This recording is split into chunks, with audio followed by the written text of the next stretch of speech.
So this is the writing rubric from the state. And we're going to change this to make it more kid-friendly or more friendly for us to understand.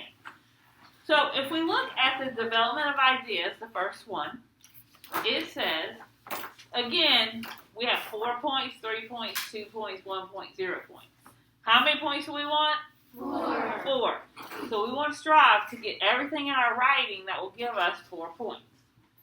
Okay, the first thing says, it is clear and consistently focused. And we already wrote down that it's focused on the prompt. The prompt is the question in writing. Like you read a story and then there's a prompt. Just like we've been practicing in our reading workbooks that they have like a little prompt. But this is a little bit different what we're going to be doing. So we'll be reading a couple of passages and answering a prompt. The second thing on the writing rubric from the state says, shows a complete understanding of the given task. The given task is to answer the prompt. So we're going to show that we understand what the prompt or the question says. The third thing says, is fully developed by using logical and convincing reasoning. So what does that mean? Logical and convincing reasoning. You show, like, the question and how you know what it is. Right. We're going to show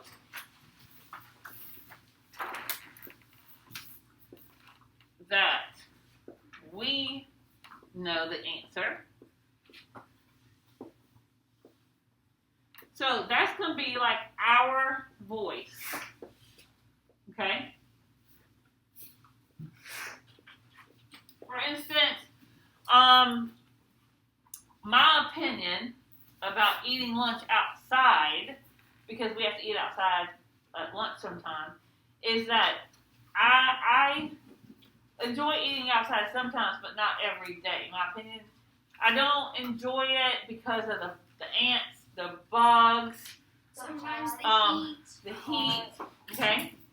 So that would be my opinion.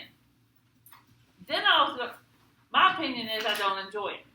Then I'll have to back it up with evidence so that we understand the answer, our voice, and then we're going to have evidence from the text.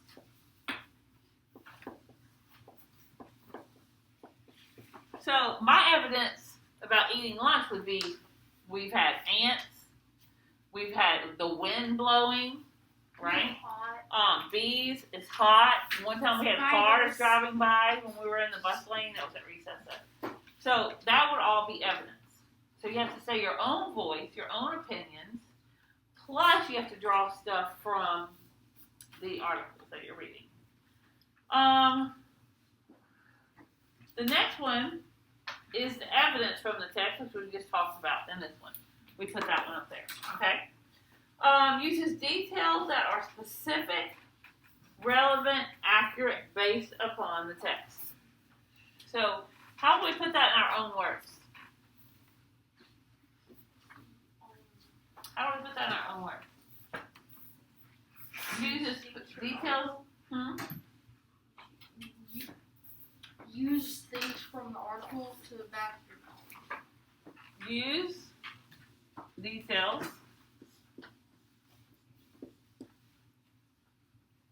from the article that accurately, what does accurately mean? like the correct way of doing it. Correctly backs your opinion.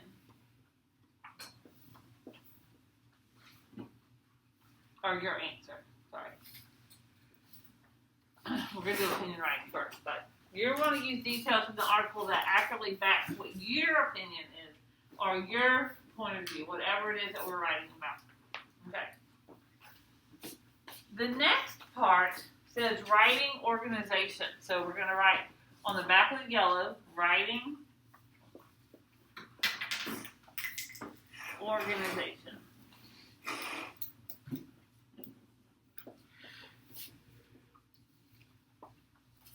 I'm going to write that on the back of this yellow sheet.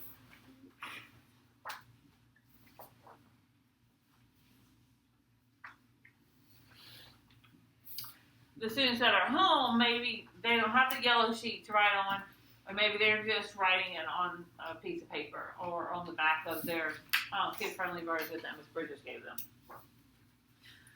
Okay, so the first thing says, the writing demonstrates evidence of planning and purposeful, logical, progression of ideas that allows the readers to easily follow the writer's ideas. Whew! That was hard to read. So if it's hard just to read it all, it's hard to do what? To understand it. So that's why we're trying to put this in easier terms. So what does all of that mean? What does all of that mean, Miles? Maybe you need to you have to have it planned out, different things of your article, so it's more. Okay, so plan what you will write.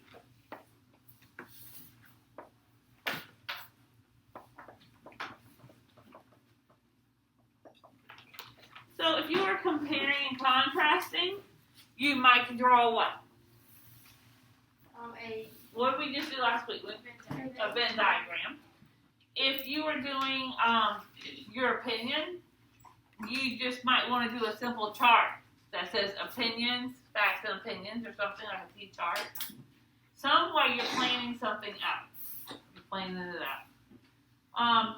And it needs to go, it needs to make sense. It needs to flow in a good order. If you were talking about your weekend, you wouldn't want to tell about Sunday and then go back to Friday. Or if you're telling what happened, you don't want to start at the end and go to the beginning. So you want it to do what? Start in the beginning. Well, Be organized. right. Plan what you were right. Be organized.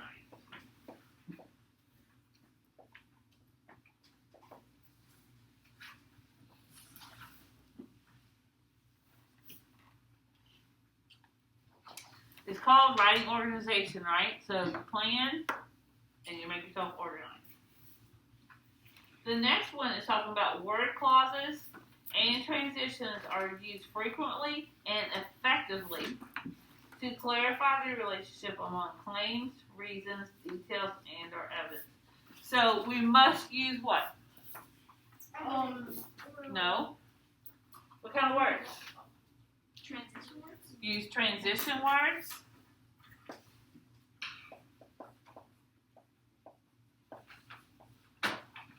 And clauses.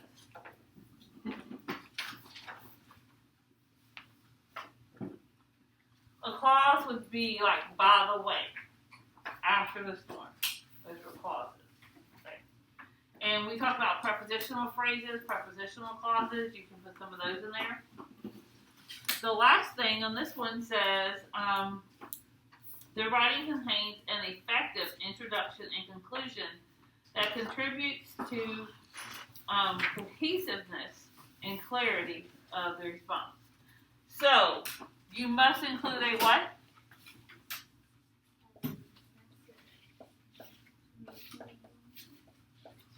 What did you say? Must include? Well, the first sentence should be a Uppercase. introduction. Must include an introduction.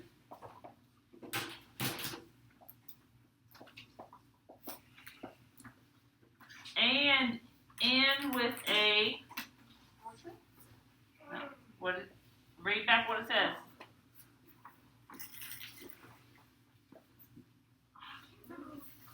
Read back. Look at this. It must have an effective introduction and conclusion. So it must include that. And it says it must be clear.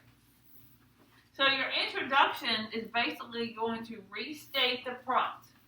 Introduction.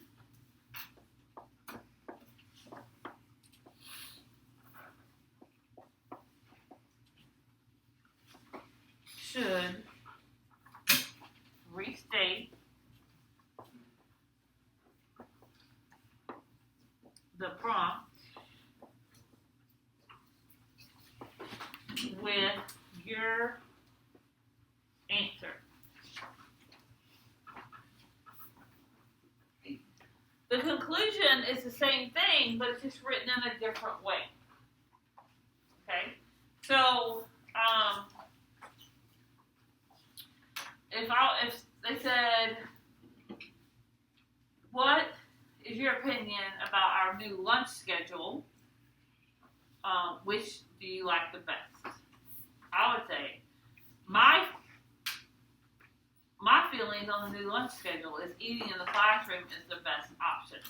Or dance hall. I enjoy eating in the classroom because we can talk, we can, what's some other reasons classroom would be good? Air conditioned. Air conditioned, very good. No bugs, no wind, No cars. no cars. So all those things you back up. And then for your conclusion, you're kind of restating that introduction. So you could say, eating in the classroom is my top choice for the places Lunch we should schedule. eat at lunch on our new schedule. Okay? All right. So the next one, you can write underneath here. I'm just out of room. Okay? Notice the next two are not worth as many points. They're worth either 2 points, 1 point, or 0. So the first one we're going to put, I'm just going to write grammar. Okay? Remember, you can just keep going down, but I'm just out of room. It says, first of all, you're writing to the correct audience. So,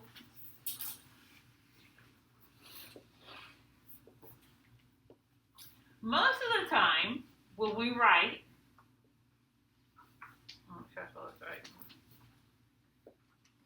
we write, it's going to be a formal writing because we're writing to someone. If you write to me, it's a formal writing.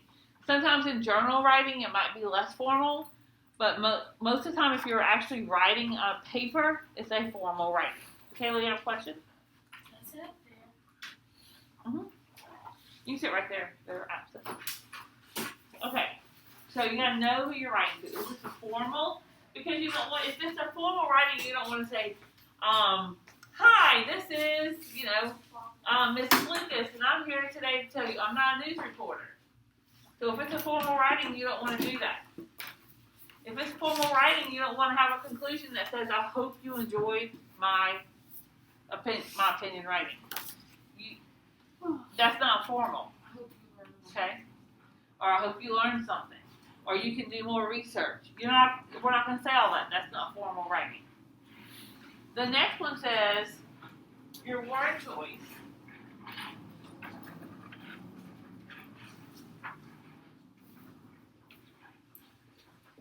So you're going to make sure your word choice answers the prompt. You're going to have your own opinion or your own, whatever it is, your own voice in there with your own feelings plus the evidence. Okay? And your sentences are fluent, meaning they're complete sentences.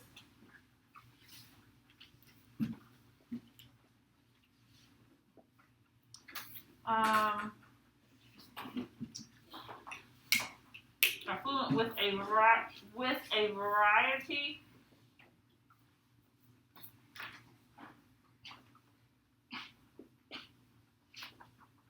of structure and length. So what that means is the sentences are going to be fluent. You're not going to have a run-on sentence, which goes on and on and on like your whole paper is one sentence. You have to put punctuation in there. You're going to have some sentences may have 10 words, some may have 15 words, some may have 8 words. You might have some compound sentences where you're saying Joshua sat and rested during recess time or something. Okay, there's 2 verbs there. It's compound predicate. Or we could say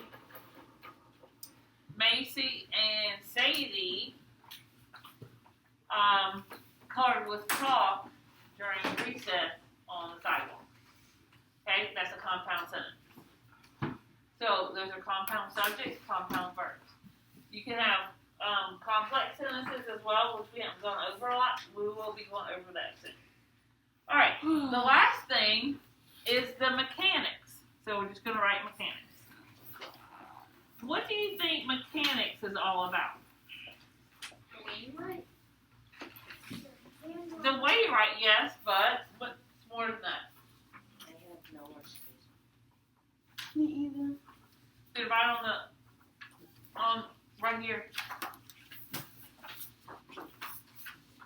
That's going to be your punctuation.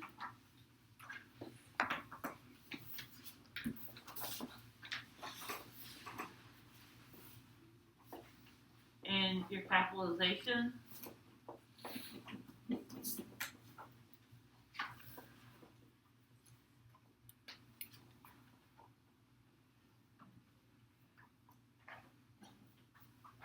And spelling.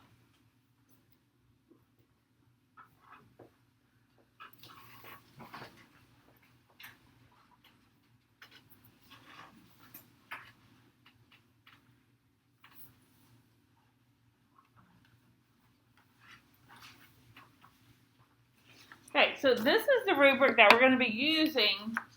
We're going to start opinion writing today, and this is what we're going to have to focus on. This week, we're going to be focusing on, I'm going to be focusing on the development of ideas, which is this part right here. I'm going to say, are you answering the question or the prompt? I'm going to look to see that you understand the prompt. Are you answering it correctly? Are you staying focused on that prompt? Are you only talking about the prompt? Show that you know you're using your own voice. You're not just saying the answer and then evidence. You're putting some of your own voice in there about the answer. Okay? You're backing up your answer with evidence. You're using details that accurately backs it up.